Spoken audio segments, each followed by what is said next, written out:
Hi, this is Ian Thompson, 60 Seconds with Ian, working with a client. And this week they asked me about the capital gains tax and how long do you have to be in a house to avoid paying capital gains tax. Now, I have an opinion about it and I researched and got an answer. But the thing is, you need professional tax advice whenever you're making decisions like this, because these can be a big impact. And there's other factors that perhaps I'm not aware of. I'm not an accountant. I'm not a lawyer. That's the thing when you're working with a realtor. We know where to get the answers for you, not necessarily have the answers. It's a big difference. But make sure you're getting professional advice when you're making decisions like that, because you don't want to rely on the neighbor who thought that they said, their uncle thought that, oh yeah, this will be fine, because that usually doesn't work out.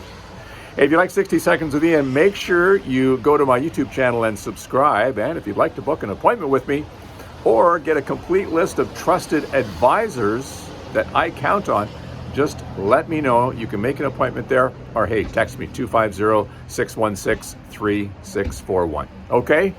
Have a great day.